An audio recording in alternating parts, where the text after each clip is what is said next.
సమీక్ష multi speciality దంత వైద్యశాల అధినేత డాక్టర్ సువర్ణరాజు పేద మధ్యతరగతి వర్గాలకు అనుకూలంగా సేవలు అందించడం అభినందనీయమని రమణేపేట మాజీ సర్పంచ్ అడబాల రత్నప్రసాద్ పేర్కొన్నారు. సర్పవరం జంక్షన్ లో సమీక్ష మల్టీ స్పెషాలిటీ దంత వైద్యశాల 14వ వార్షికోత్సవం పురస్కరించుకుని వృద్ధులకు దుప్పట్ల పంపిణీ జరిగింది. ఈ సందర్భంగా మాజీ సర్పంచ్ అడబాల రత్నప్రసాద్ మాట్లాడుతూ సమీక్ష మల్టీ స్పెషాలిటీ దంత వైద్యశాల అధినేత డాక్టర్ సువర్ణరాజు పేద మధ్యతరగతి వర్గాలకు అనుకూలంగా సేవలు అందిస్తున్నారని అన్నారు. స్వచ్ఛంద సంస్థలు నిర్వహించే ఉచిత వైద్య శిబిరాలలో పాల్గొని సేవలు అందిస్తున్నారని అన్నారు. డాక్టర్ సువర్ణరాజు మాట్లాడుతూ తమ ఆసుపత్రిలో ఆధునిక చికిత్స విధానాలైన డిజిటల్ స్కాన్, ఎక్స్రే వంటి సౌకర్యాలు అందుబాటులో ఉన్నాయని అన్నారు. వీటి వలన తక్కువ సమయంలో ఖచ్చితత్వమైన కొలతలతో దంతాలను అమర్చే అవకాశం ఉందని డాక్టర్ సువర్ణరాజు తెలిపారు. ఈ కార్యక్రమంలో దంత వైద్యులు జేజీఎస్ ప్రభాకర్ రాజు, చింతపల్లి సుబ్బారావు, కుమార్ యాదవ్, ఆసుపత్రి సిబ్బంది పాల్గొన్నారు.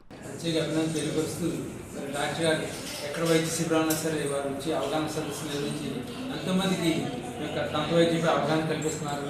అదేవిధంగా పేద ప్రజలు ఎవరైనా సరే వారికి అనుకూలంగా వారికి ఉన్న ధరల ప్రకారం అనుకూలంగా వారందరికీ వైద్య సేవలు అందిస్తే ఎంతో సమాజ సేవ చేస్తున్నందుకు వారికి ప్రత్యేక అభినందనలు తెలియపరుస్తున్నాం. ముఖ్యంగా మరి ఆధునికంగా సాంకేతికంగా కూడా దంత వైద్యులు ఎన్నో మార్పులు వచ్చాయి. దానికి అనుగుణంగా వారు కొత్తగా ఎక్విప్మెంట్ కూడా తెచ్చి డిజిటల్ స్కానింగ్ తీయించి అందరూ కూడా మరి యాక్యురేట్ అంటే కరెక్ట్గా మెజర్మెంట్ దంతాలు మెజర్మెంట్ విధంగా ఎక్విప్మెంట్ కూడా తెచ్చి వారు హాస్పిటల్లో కట్టడం జరిగింది. అదేవిధంగా భవిష్యత్తులో మరిన్ని మార్పులు కూడా వారు చేస్తానికి కూడా చెప్పడం జరిగింది. ఈ సందర్భం వారికి ప్రత్యేక అభినందనలు తెలియపరుస్తూ.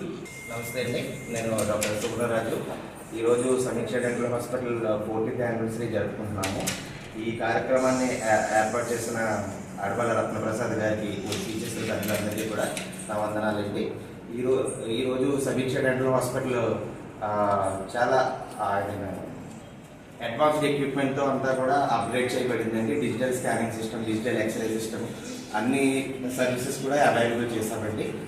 ఈ అవకాశాన్ని అందరూ యూటిలైజ్ చేసుకోవాలని కోరుకుంటున్నాను.